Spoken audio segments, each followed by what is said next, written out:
ভালোবাসা আর যত্ন তো বনের পশু পাখিগুলোও পোষ মানে, কিন্তু আমাদের জীবনে কিছু এমন এমন অকৃতজ্ঞ মানুষ আছে যার খায় যার পরে তাকেই একসময় ছুরি মারতে দ্বিধাবোধ করে না। আর এটাই হচ্ছে বাস্তবতা। চলে যাচ্ছি লাউ নিয়ে আসার জন্য। অনেক দিন তো আমরা সবাই খেলাম, এখন একটু গরুও খাবে। আসলে শেষ পর্যায়ে তো এগুলো আর এখন কেউ খাবে না, তাই ওই যে আমাদের গরু, এটার নাম হচ্ছে লক্ষ্মী। এটা খুবই ভালো। এটাকে লাউ কেটে কেটে দিব। লাউ কোনটা কাটবা? একদম বাতি হয়ে গেছে না? কি সুন্দর লাউ, এগুলো নাকি বাতি হয়ে গেছে।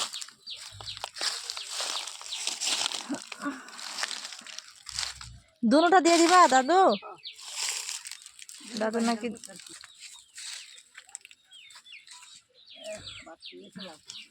ওটা তো আলগাইতে পারবা না দাদু, বিশাল বড়।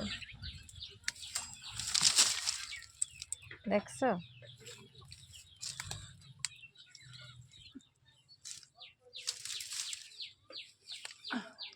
আমি নেই। আরে মা, পুরো 5 কেজি হইব মনে হয় লাউ। এই দাঁড়া, ফে করিস না, আসতেছি। এটা নষ্ট হয়ে গেছে।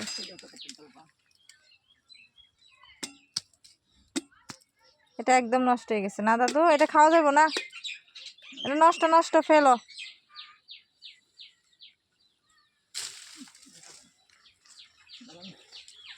এখন এগুলো কোন জায়গায়, ওই জায়গায় কাটবা? নিয়ে যাই, তুমি ওইটা নিয়ে আসো। দাঁড়া।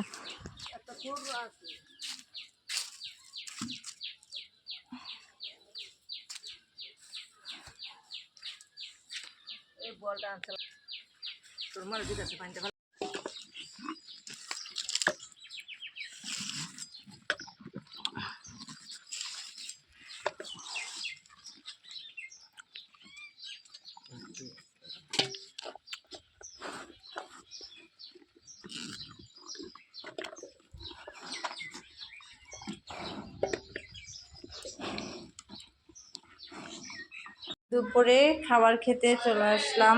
কি রান্না হয়েছে আজকে? ওয়াও, আমার ফেভারিট আলু ভাজি। আমার কাছে খুব ভালো লাগে আলু ভাজিটা। এরকম যদি একটু লাল লাল করে ভাজা হয় অনেক বেশি ভালো লাগে। এখানে ডাল রান্না হয়েছে, সাদের ডাল।